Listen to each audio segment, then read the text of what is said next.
여러분 안녕하십니까? 12월 1일 목요일 뉴스투데이 강원입니다. 강원도청 새청사 결정이 이제 한 달도 채 남지 않은 가운데 선정위원들이 후보지를 직접 둘러봤습니다. 위원들의 배점 방식의 공정성 확보도 중요한데 몇 가지 쟁점을 정리해봤습니다. 강화길 기자입니다. 강원도청사 건립 부지 선정위원회가 뽑은 후보지는 5곳. 춘천시 근하동 옛 캠프페이지, 우두동 옛 농업기술원, 다원지구를 포함한 동래면 일원, 동면 오르목 조수지, 그리고 지금의 청사입니다. 선정위원회는 현 청사를 빼고 4곳을 둘러봤습니다. 현장 실사는 민간 위원들의 노출을 꺼려 비공개로 진행했습니다. 위원들은 평가 기준에 적합한 땅이 어디인지를 확인했습니다. 후보지 선정의 1차 분수령은 12월 중순. 후보지를 2-3곳으로 압축합니다. 용역을 통해서 얻은 후보지별 장단점 분석을 활용합니다. 후보지가 압축되면 마지막 평가만 남습니다. 하지만 평가 전 풀어야 할 과제는 있습니다. 객관성과 공정성을 확보하는 일입니다. 먼저 배점 방식입니다.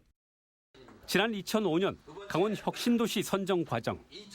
당시 선정위원회 과반수 이상이 춘천을 1위로 뽑았습니다. 하지만 2위였던 원주가 선정됐습니다. 일부 위원들이 1, 2위 간 편차를 크게 벌려 원주를 밀었다는 의혹이 일었습니다. 이 때문에 춘천과 강릉에서 대규모 시위가 벌어지기도 했습니다. 강원도는 이런 불공정 시비를 차단하기 위한 방안도 찾습니다. 그렇게 하지 못하게 AB 후보의 그 척도 간 간격을 2단계 이상은 줄 수 없다. 두 번째는 선정위원들의 공정성 문제입니다. 선정위원들은 모두 17명. 강원도와 도의회 춘천시에서 9명을 추천했고 8명은 민간에서 공개 모집으로 선발했습니다. 위원회는 위원들의 부동산 소유 현황을 파악합니다. 혹시 후보지 관련 부동산이 있으면 평가에서 제척하기로 했습니다. 부동산 부존재 확인서까지 다 받고 나중에 추후 발견돼서 법적인 책임도 본인이 다 지겠다는 서약서 받았습니다. 강원도는 더 나아가 최종 후보지 선정 이후 대책도 마련하고 있습니다. 탈락한 4개 후보지의 새로운 개발 계획을 춘천시와 함께 제시할 계획입니다. 예상되는 주민 반발에 따른 후폭풍을 잠재우기 위한 겁니다. 새 강원도청사 위치 선정은 이제 한 달도 남지 않았습니다. MBC 뉴스 강화길입니다. 저희 MBC가 보도한 원광수 원주시장의 재산 축소 신고 의혹과 관련해 검찰이 공직선거법상 허위사실 공표 혐의로 원 시장을 재판에 넘겼습니다. 검찰은 앞서 선관위가 조사했던 재산 축소 내역이 상당 부분 사실로 파악됐다고 밝혔습니다. 황구선 기자의 보도입니다. 지난 6일 지방선거 직전 당시 원광수 원주시장 후보자의 선거 공보입니다. 재산 내역에 후보자 본인 2억 원, 배우자 9,400만 원 등 대략 3억 원으로 기재돼 있습니다. 이후 당선이 된 원광수 시장은 지난 7월 1일 기준 공직자 재산액으로 8억 원을 신고했습니다. 원주 MBC는 단 6개월 만에 기존 재산보다 많은 5억 원이 급증한 원 시장의 신고 내역에 대해 선거 당시 재산 축소 신고 의혹을 보도했고 조사에 착수한 선거관리위원회는 재산을 줄여서 신고한 원 시장을 공직선거법상 허위사실 공표 혐의로 검찰에 고발했습니다. 선관위 조사 결과 작년 말 원 시장이 신고했어야 할 실제 재산은 7억 8천만 원인데 선거 공보에는 3억 원으로 표시해 사실상 재산의 60%를 누락했습니다. 검찰은 지난 28일 원 시장을 공직선거법상 허위사실 공표 혐의로 재판에 넘겼습니다. 검찰은 선관위 조사 내역이 상당 부분 사실로 파악됐다며 선거에 영향을 주려는 고의성을 입증하는 데 주력했다고 밝혔습니다. 원광수 시장 측은 당시 재산을 신고한 선거 캠프 관계자들이 관계 법령을 잘 몰라 착오가 있었고 재판 과정에서 고의성이 없는 단순 실수라는 점을 잘 소명하겠다고 밝혔습니다. 원광수 시장 첫 재판이 12월 19일로 잡혔습니다. 재산 축소 신고 자체가 아니라 축소가 고의냐 실수냐를 놓고 치열한 법정 공방을 예고하고 있습니다. MBC 뉴스 황구선입니다.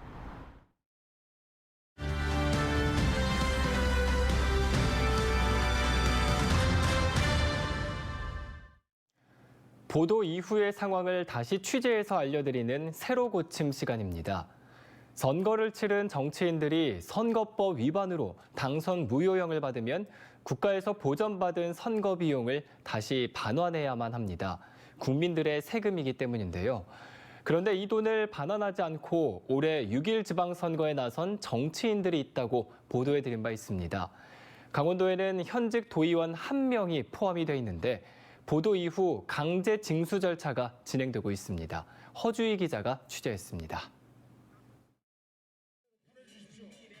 양구를 지역구로 둔 이기창 강원도 의원이 반납해야 할 금액은 원금과 이자를 포함해 5,160만 원. 6.1 지방선거 전엔 돈이 없어 미납금을 낼 수 없다고 했습니다. 돈이 없는데 어떻게 할 거예요? 돈이 없는데. 없는 돈을 어디 가서 훔쳐? 그런데 선거 후엔 이번 선거 때 3,300만 원을 썼다며 오히려 선관위에 선거 보전 비용을 청구했습니다. 미납금을 반납하고 선거를 아니 그건 아니야. 전혀 그렇지 않아요. 됐어요. 이제 더. 선관위는 6.1 지방선거 다음 달인 7월 세무서의 채권 압류 조치를 통해 이 의원의 올해 선거 보전 비용과 기타금 2,900여만 원을 강제 징수했습니다. 이제 남은 금액은 2,200여만 원. 결국 도의원 급여에서 가져가기로 했습니다. 매월 106만 원씩 9월부터 석 달치를 압류 조치해 국고로 돌려놨습니다. 자진해서 낸 것은 아니지만 국민의 세금이 8년 만에 제자리로 돌아오고 있습니다. 그래도 아직 더 걷어야 할 돈이 1,900만 원 이상 남아 있습니다. 미납금 반환 계획에 대한 입장을 듣기 위해 부의장직을 맡고 있는 이 의원을 찾아가고 수차례 연락했습니다. 이 의원은 자신의 입장에서 최선을 다하고 있다고 답변했습니다. 앞으로 이 의원 스스로 남은 미납금을 내지 않는다면 1년 6개월은 더 세배해서 강제 징수를 해야 합니다. 기존 미반환금의 상당 부분을 반환하였고 남은 미환급금은 세무서에 징수 위탁하였으며 관련 법규에 따라 반환금이 모두 징수될 수 있도록 당선 무효로 인한 선거비 반환 조항이 생긴 2004년 공직선거법 개정 이후 선관위가 돌려받지 못한 반환금은 191억 원. 지방의원과 자치단체장, 국회의원 후보자 등 72명의 정치인이 국민 세금을 미납한 상황에서 국회의원 선거가 이제 1년 4개월 앞으로 다가왔습니다. MBC 뉴스 허주입니다. 삼척 블루파워 화력발전소는 내년 하반기 상업 운영을 앞두고 시운전격인 최초 점화를 진행했습니다. 환경단체들은 화력발전소 건설 중단과 함께 탈석탄법 제정을 주장하며 반대 시위를 벌였습니다. 배연환 기자가 보도합니다. 생명을 위협하는 삼척 석탄발전소 건설 중단하라! 삼척 블루파워 화력발전소 건설 현장 정문에 환경단체 활동가와 진보 정당인 등이 모였습니다. 삼척 블루파워 화력발전소가 내년 하반기 상업운행을 앞두고 보일러 점검 차원에서 보조연료로 최초 점화를 했는데 이를 규탄하기 위해 모인 겁니다. 삼척 석탄화력 반대투쟁위원회 등 연대 단체들은 최초 점화를 멈추고 삼척 석탄화력 사업 자체를 중단할 것을 촉구하고 있습니다. 이들 단체들은 삼척 블루파워가 국내에서 건설되는 마지막 화력 발전소로 공정률이 10%도 되지 않는 시기부터 줄기차게 건설 중단을 요구해왔다며 온실가스의 주범인 발전소 사업을 멈춰야 한다는 입장입니다. 삼척 블루파워 1, 2호기가 가동되면 온실가스 연간 배출량이 국가 전체 배출량의 1.8%에 해당되는 1,300만 톤에 이른다며 환경 파괴와 주민 건강 악화로 이어진다는 겁니다. 지금 당장 4년에 공기가 끝나고 나면은 삼척시에는 지금 엄청난 자연 환경 파괴가 일어나게 될 것입니다. 그래서 석탄화력 발전소는 지금 당장 멈춰야 되고 탈석탄법 제정을 위한 시민사회연대는 최근 탈석탄법 제정에 관한 청원을 진행했고 청원 접수 기준인 5만 명의 동의를 얻어 국회 산자위에 회부됐습니다. 탈석탄법이 제정되면 현재 건설 중인 삼척 블루파워와 강릉 안인화력발전소 건설이 중단될 수 있습니다. 새로운 입법 발의가 필요하면 발의를 하든지 해서 빠르게 이 법을 통과시켜야 또 산자부도 이 법을 통해서 또 신규 석탄 발전소를 철회할 수 있으니까 올해 내에 처리되어라 우리는 주장을 하고 있는데 삼척 블루파워 화력발전소는 모두 2,100메가와트 규모로 지난 2018년부터 4조 9천억 원을 들여 내년 10월 1호기, 이듬해 4월 2호기 가동을 목표로 사업이 추진되고 있습니다. MBC 뉴스 배현환입니다. 설악권의 수건 사업인 오색 케이블카 사업이 속도를 낼 전망입니다. 국민권익위원회는 현장 조정회의를 열고 환경영향평가서의 보완 요구는 현실적으로 이행할 수 없는 내용이 많다며 지난해 강원도 시군번영회 연합회에서 제출한 집단 민원에 대한 합의를 끌어냈습니다. 이에 따라 원주지방환경청은 환경영향평가 재보완 요구에 대한 양양군의 의견을 청취해 내용을 구체화하기로 했고 양양군도 이를 보완해 제출하기로 했습니다. 한편 설악산 국립공원 지키기 국민행동은 환경영향평가법상 존재하지 않는 확약서를 작성해 사업자인 양양군에 특혜를 줬다며 전현직 환경부 공무원 2명을 경찰에 고발했습니다. 강원도 출연기관인 강원테크노파크 신임 원장 선임을 둘러싼 갈등이 이어지고 있습니다. 지난 8월 강원테크노파크 이사회를 거쳐 8대 원장으로 선임됐지만 강원도가 번복하는 바람에 탈락한 박재복 전 강원도 농정국장은 강원도가 이사회의 의결을 무효화하고 재선임을 위한 공모를 다시 하도록 한 것은 효력이 없다며 이에 따른 법적 자구책을 강구하겠다고 밝혔습니다. 강원도는 지난 8월 원장 선임 절차와 내용에 하자가 있다는 이유로 원장 선임을 원점으로 돌리고 재공모에 나섰고 오늘 신임 원장 후보자를 최종 선정할 예정입니다. 강원도의회 민주당 소속 의원들이 2,050억 원 예결위 의결을 앞두고 김진탁 도지사의 사과를 촉구했습니다. 도의회 류인출, 전창성 예결위 위원들은 상임위 예비심사와 예결위 전체 회의를 통해 정확한 경위와 사과를 요구했지만 강원도는 앵무새처럼 전임 도정 탓으로만 일관하며 의회를 무시하고 있다고 밝혔습니다. 두 위원들은 도의회도 거수기 역할을 멈춰야 한다고 덧붙였습니다. 이에 대해 국민의힘은 경제 상식을 벗어난 선동에 불과하다며 이런 선동은 고스란히 도민들의 피해로 돌아간다고 반박했습니다. 지난 3월 부탄가스 토치로 불을 질러 강릉 옥계와 동해 지역에 대형 산불을 나게 한 혐의로 1심에서 중형을 선고받은 피고인의 항소가 결국 기각됐습니다. 서울고등법원 춘천재판부 제1형사부는 피고인 이모 씨와 검찰이 제기한 항소를 기각하고 징역 12년의 원심 판결을 유지했습니다.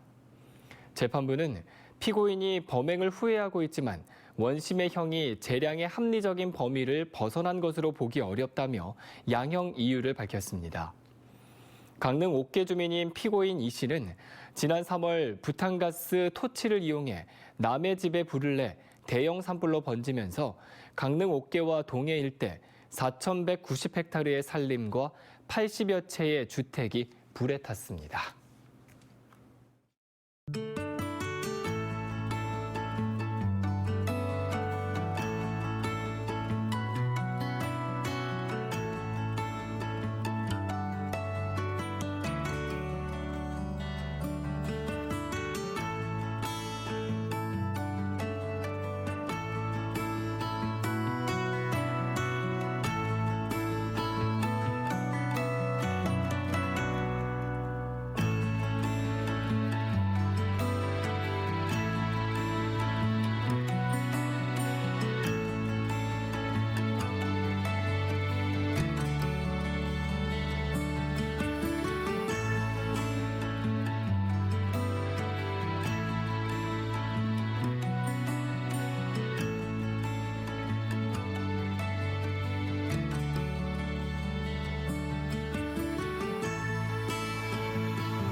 코로나19 입국 규제 완화와 외환의 강세로 외국인 관광객의 강원도 방문이 크게 늘어난 것으로 나타났습니다.